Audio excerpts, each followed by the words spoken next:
Le travail était immense parce que la première des choses, il fallait parler de quelque chose qui est difficile. Donc l'approche même n'était pas facile. Et parler à quelqu'un de la terre, ce n'est pas une chose facile. Va-t-il te rejeter? Va-t-il t'écouter? C'était d'abord un premier défi pour nous.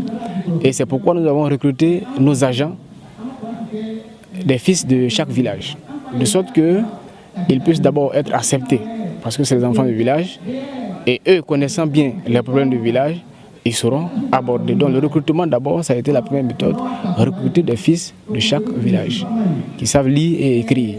Voilà. Ensuite, il fallait les former. Donc ils ont reçu 2 sessions de formation, en 2 sessions. Et après cela, ils sont retournés pour sensibiliser donc leurs parents. À la sensibilisation, il y a eu donc la première méthode, c'était de visiter les familles. C'est ce que les agents qu'on a recrutés étaient chargés de faire.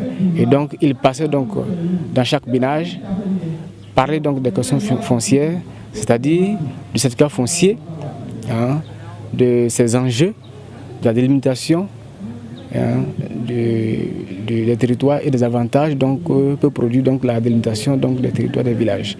Voici donc le principal rôle qu'ils avaient.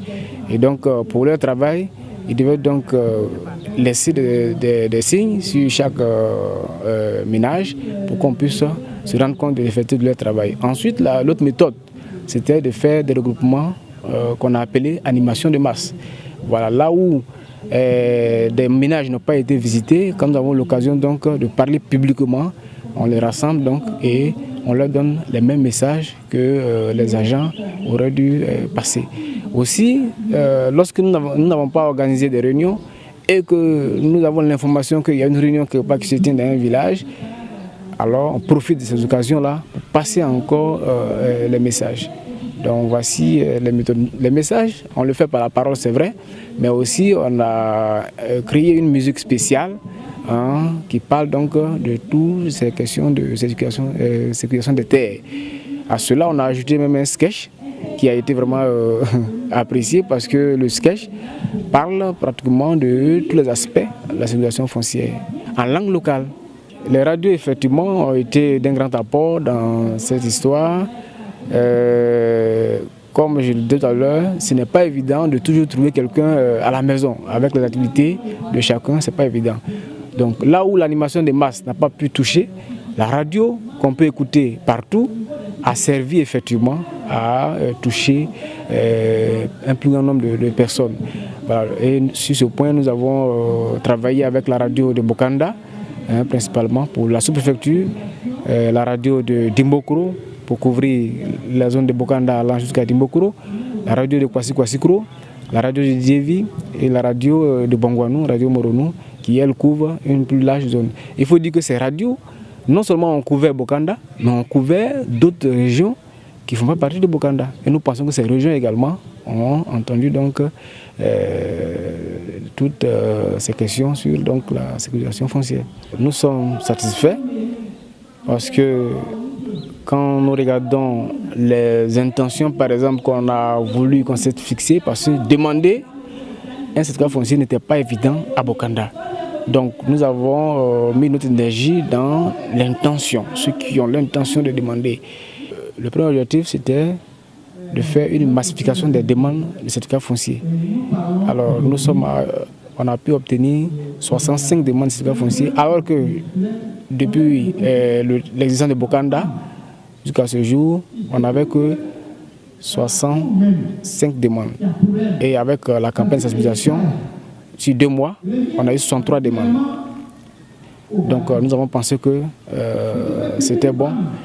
Aussi, nous avons pu obtenir la délimitation, l'engagement à la délimitation de tous les villages de Bokanda. Aujourd'hui, on peut dire que tous les villages de Bokanda sont engagés à la délimitation, des liens sont déjà ouverts. Au niveau des CF collectifs, on a eu également un grand nombre, seulement au niveau des CF individuels, comme nous avons prévu, comme ça se prédisait, il n'y a pas eu d'engagement.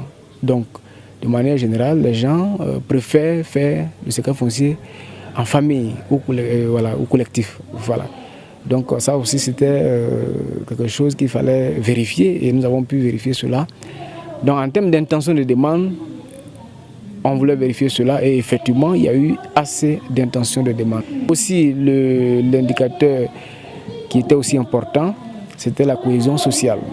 Effectivement, nous pensons qu'il y a eu création de cohésion sociale. Je prends un exemple tel que le village de Aérocro, où les agents formés sont partis, ils n'ont pas pu travailler.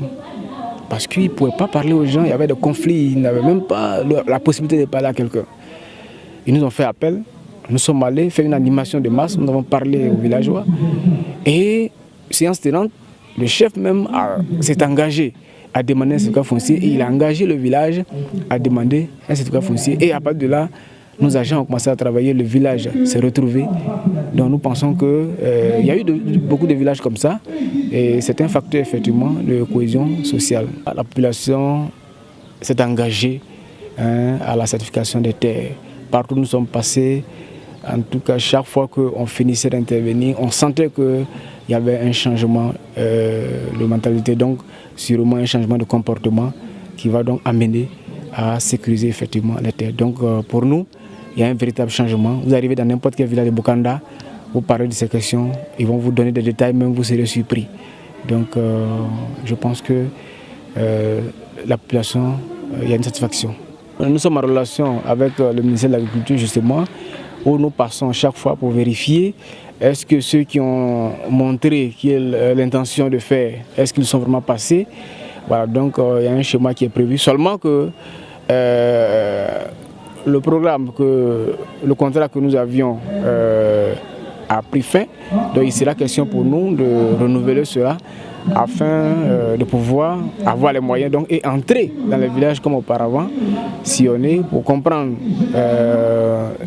les engagements non respectés par exemple, qu'est-ce qui a fait qu'il n'a pas pu respecter son engagement et puis voir ce qu'on pourrait faire. Voilà. Sinon nous avons bien l'intention de continuer de faire un suivi effectivement pour voir comment est-ce que la population se comporte après notre passage et après leur engagement par les intentions manifestées. Voilà, nous avons bien l'intention de le faire. Nous avons une équipe dynamique qui est prête pour cela. Mais je pense qu'un appui va nous faciliter donc, ce travail-là. Mais de nos moyens en tant qu'ONG déjà, nous pouvons le faire dans des zones pas peut-être éloignées, avec nos moyens de bord. On peut le faire, c'est ce que nous avons toujours fait, d'accompagner la population lorsqu'elles ont besoin de nous. Voilà, à l'instar de ce qu'on a fait avant-hier par exemple, en récompensant les meilleurs élèves au BPC par des kits scolaires. Voilà, donc nous le faisons. Et donc je pense que c'est des choses qu'on faisait. Mais pour ce grand département, on ne peut pas le faire seul. Et donc le suivi a besoin de quelques moyens. Je voudrais d'abord leur adresser nos remerciements voilà, pour leur appui qu'ils nous ont apporté pour pouvoir réaliser cette campagne. Appui financier pour la FAO et appui en termes de communication au niveau de l'UNESCO. Cela nous a fait du bien, nos agents ont été formés et je pense qu'on ne peut qu'encourager cela. Et nous demandons donc à la FAO et à l'UNESCO de continuer donc, de nous apporter donc, cet appui-là pour que nous puissions finir donc, de gérer le département de Bokanda, c'est-à-dire amener donc la population de Bokanda de manière générale à la certification foncière et donc à la sécurité foncière au niveau de Bokanda. Et ensuite, pourquoi pas aller dans d'autres zones, parce que la Côte d'Ivoire ne se limite pas à Bokanda. Donc nous avons l'intention de le faire un peu partout en Côte d'Ivoire, de sorte que la Côte d'Ivoire puisse arriver donc à cette stabilité, à la paix tant recherchée.